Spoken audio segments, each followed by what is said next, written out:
Halo semuanya, selamat datang kembali lagi di Mabar Mahasiswa Bicara. Barang gua LD yang bakal menemani kalian 30 menit ke depan. Nah, buat kalian yang penasaran atau kepo-kepo tentang MBG makan bergizi gratis, tenang, kita di forum ini kita akan membahas tentang makanan bergizi gratis. Itu bagi kita relevan nggak sih gitu ya? Ya, apakah beban anggaran ada atau emang membantu buat masyarakat seperti itu?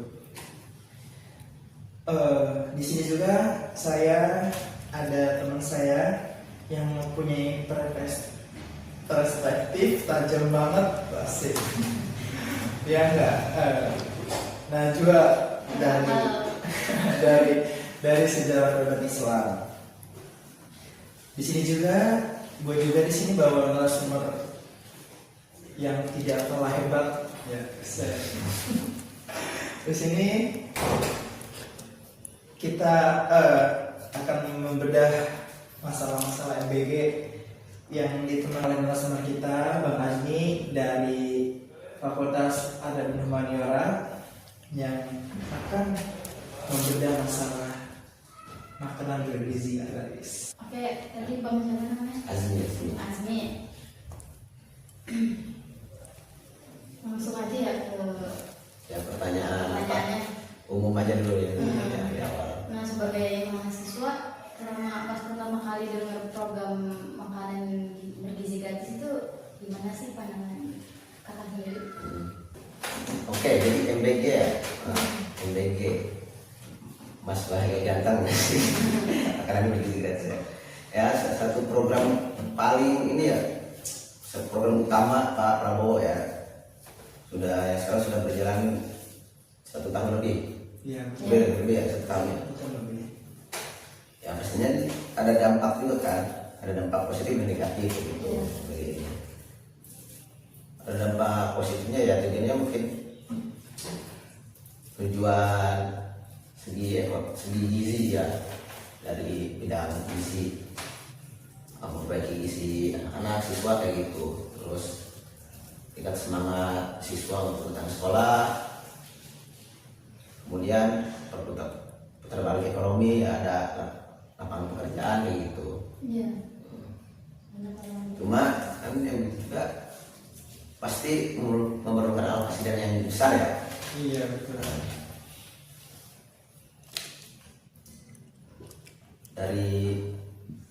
Nah, kita tahu sendiri nih, MBG ini bagi BGM, Badan Gizi Nasional, ada yang memakai anggaran paling besar itu dari semua kementerian itu, lebih dari 200 triliun. Nah, apakah dari dana yang besar ini, bahkan dulu pas tahun lalu kan sempat ini ya, ada efisiensi anggaran untuk program MBG ini. Nah, relevan gak itu Pak, output dari pengeluaran anggaran besar itu ada gitu hasilnya gimana gitu. Tapi bisa lihat kita sekarang kan realitanya kayak gimana MBG ya. Ada resiko apa, penyelewengan dana, bahkan bukan resiko lagi kalau boleh terjadi. Jadi dari dampak positif dan negatif, ini dampak negatifnya yang lebih menonjol, yang lebih terlihat. Kemarin kan udah ini mantan ketua Badan Gizi Nasional dan Hidayana sama wakilnya 5 orang itu kita masih tersangka kasus afiliasi dengan yayasan gitu, bersekongkol dengan yayasan terkait penyelewengan itu dana. Terus kayak barang-barang itu kayak terus kaki, terus motor itu banyak itu. Ini ya jadi gimana ya, MBG ini malah yang dampak positifnya, tujuannya bagus tapi realitanya kurang kayak gitu, implementasinya gitu, pengaplikasiannya di masyarakat, di pemerintahan gitu. Karena ya integritas para orang yang dikasih kepercayaan ini kayak gitu, tidak bertanggung jawab.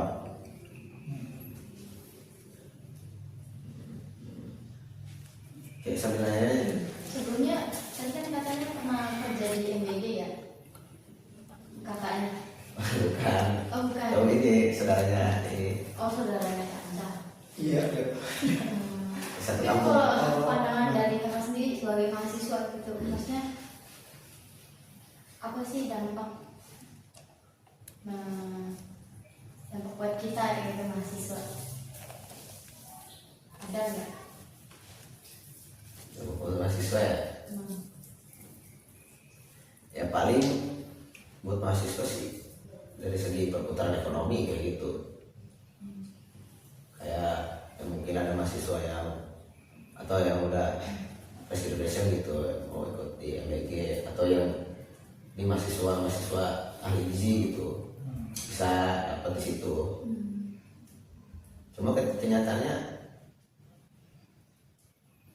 tapi itu nggak secara umum untuk seluruh mahasiswa ya, nggak secara langsung ya dapat MBG ini, karena memang masih dikhususkan untuk siswa atau pelajar sekolah kayak gitu ya. Sambil lagi biar apa? Iya. Biar gue yang berhenti. Iya, MBG itu kan yang awal-awal banget tuh MBG itu kan banyak tuh yang keracunan tuh. Ya itu kan, sedangkan ya dari MBG itu sendiri itu kan bukan benar-benar ahli gizinya, melainkan bukan dari ahli gizi. Hari serangga. Gini ada siapa ada yang pertama itu? Yang ahli gizi siapa sih? Itu kan mantan ininya apa? Mantan ketua bagian yang kita kemarin itu bukan ahli. Iya, bukan. bukan ahli gizi. Ahli apa? Hewan aja bisa. Ahli serangga.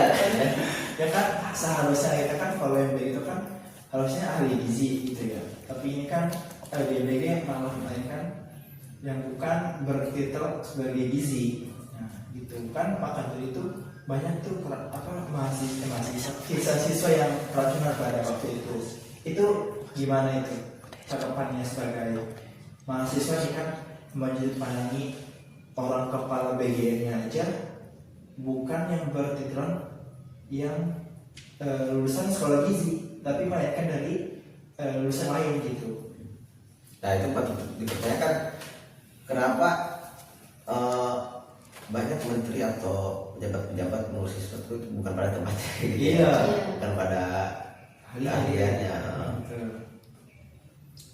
Jadi ya sistem ini jadi berantakan juga karena dipegang oleh yang bukan ahlinya kayak gitu ya. Terus soal banyak kasus-kasus keracunan itu juga ya ada pengaruh dari sistem juga, dari pengelolaan, terus dari pengawasannya kurang kayak gitu.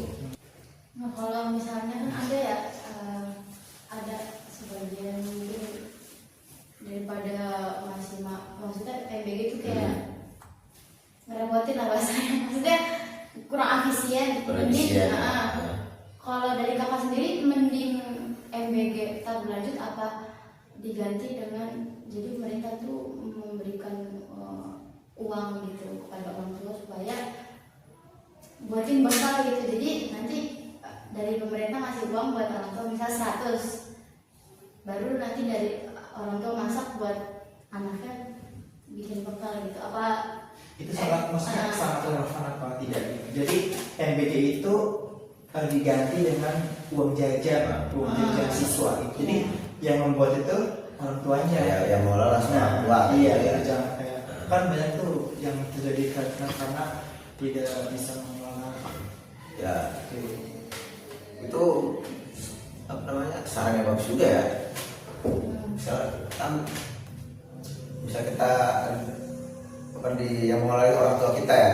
ya terserah lauknya gitu apa aja. Jadi orang tua itu lebih tahu gitu apa keperluan anaknya gitu. Terus apa yang tidak disukai anaknya, apa yang menarik dengan anak-anaknya kayak gitu. Itu menarik, cuma ya pasti ada dampak juga sih kayak gitu.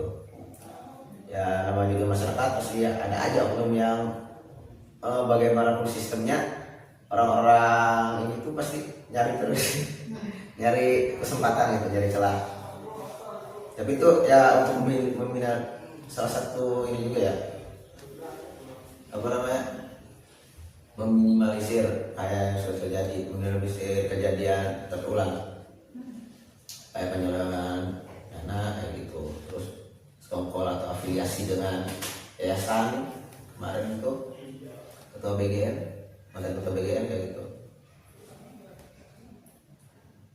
Jadi langsung orang tua yang mengelola kayak gitu ya. Itu bagus, bisa jadi solusi. Kemudian sebenarnya MBG ini harusnya ya, ada apa namanya, targetnya nggak cuma pelajar aja ya, misalnya kayak ibu hamil kayak gitu. Hamil kalau saya juga Dapat juga. MBG itu daripada kita dibuang-buang ya anggaran 71 triliun, kenapa nggak dimasukin buat KIP aja gitu Pak? Gimana tuh? Maksudnya kan kayak kan ini kan artinya efisiensi anggaran nih, gitu kan buat MBG. Kan MBG itu kan memangkas berapa persen dari anggaran lain ya. Iya, kayak anggaran sekolah. Nah, kan anggaran pendidikan itu kan dipangkas ya MBG. Nah, itu lebih relevan kita melanjutkan MBG atau mengembalikan dana pendidikan. Ya, sebenarnya saya ya lebih apa namanya, lebih efisien aja ya kalau ada maksudnya, kalau ada hasilnya ya, pemotongan anggaran kementerian lain untuk BGN Pendidikan Nasional. Sebenarnya kalau berhasil, cuma kenyataannya kan banyak penyalahgunaan, terus sistemnya belum bagus kayak gitu. Jadi masih hal-hal masih terjadi gitu, masih kemungkinan negatifnya masih besar ya gitu. Ini memang kurang efisien ya kalau anggaran itu kementerian itu besar, pendidikan batas BGN gitu. Maksudnya lebih fokus kayak pasti kayak gitu.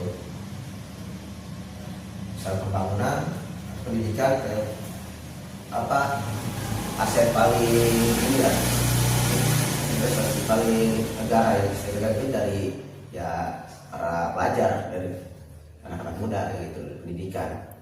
Saya memfokuskan memang di pendidikan. Jadi lebih melanjutkan MBG apa membuktikan MBG? Saya sih ya setuju berarti kan. Berarti membuktikan MBG dan mengembalikan Karena sistem kita ini belum kuat gitu, belum bisa. Ya kalau bahasa kasarnya anak-anak tuh bobrok katanya, bobrok. Kita kan mengeluarkan BGN itu ya 100 triliun. Emang seberapa besar sih beban anggaran untuk BGN ini kalau dihitung secara real, dan bagaimana efeknya ke APBN kita? Apalagi kayak sekarang nih, gua itu BBM naik, plastik naik, harga Transjakarta pun naik 12.000. Ya, tadinya dulu 3.200. Transjakarta, iya, TJ kan naik. 12.000. Iya. Jadi khusus Jabodetabek itu naik. Oh boleh rencana kali. Oh boleh saya. Tapi emang iya bakal dinaikin ya. Tapi kayak aku juga naik. Udah disampaikan ini. Iya. Kalau naikin cuma tetap ada subsidi kayak gitu. Cuma emang kan bakal naikin. Tetap akan naik gitu ya. Jadi bukan harganya bukan Naikin tadi. 3.500 tuh. Ya di atas 500. Oh bener. Jadi per bulan 24.000. Pulang pergi berapa ribu? Uang pergi 48.000. Iya. Iya, jadi apa tadi, kalau kita lihat tuh MBG itu beban bukti nyata atau beban anggaran? Nah, sebenarnya ya sangat sangat membantu ya, karena bukti nyata kalau memang berhasil, kalau sudah disebut bisa disebut nyata kalau memang ada hasilnya. Nah, buat negara ya, kita kan banyak yang dikorbankan, kayak apa, anggaran dana untuk pendidikan, begitu, untuk guru, untuk honorer, itu dipangkas. Cuma kementerian lain juga sama di bidang-bidang lain. Semua itu fokuskan program utama MBG. Gimana hasilnya? Apakah ada hasilnya atau ada waktunya kayak gitu untuk masyarakat? Jadinya kan disebutnya investasi emas gitu ya, Indonesia emas dari 45 kayak gitu. Tapi kenyataannya di lapangan itu banyak penyalahgunaan yang menghambat gitu terjadi berhasilnya ini program gitu. Programnya bagus, cuma pelaksananya yang buruk gitu. Tidak ada integritas dari orang-orang yang bertanggung jawab.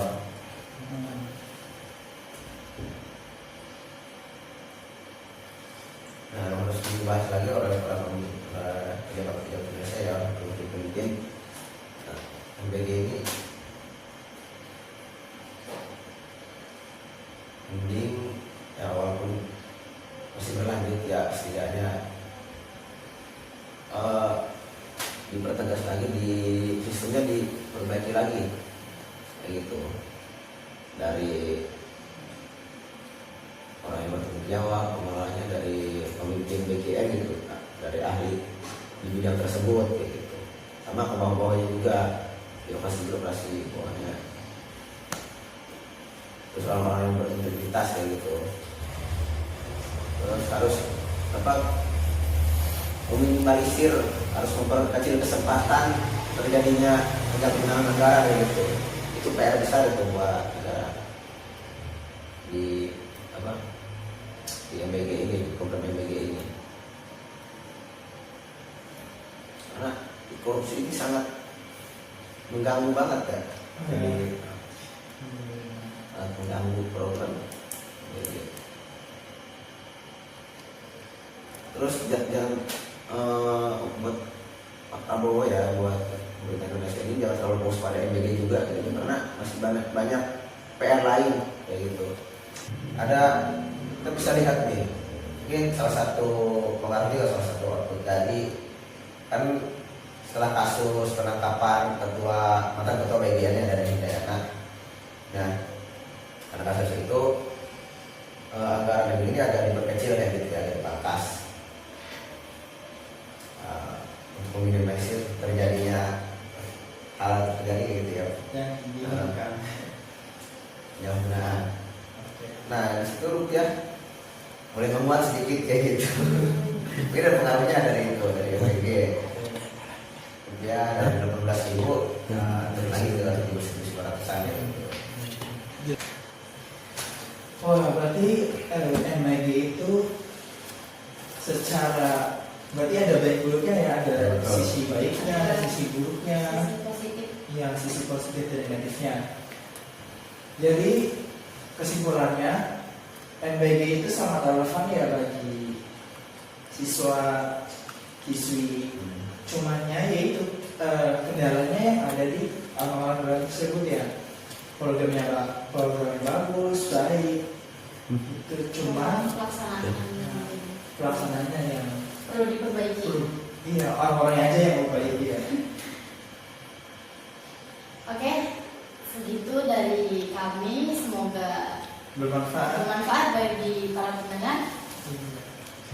Oke, see you.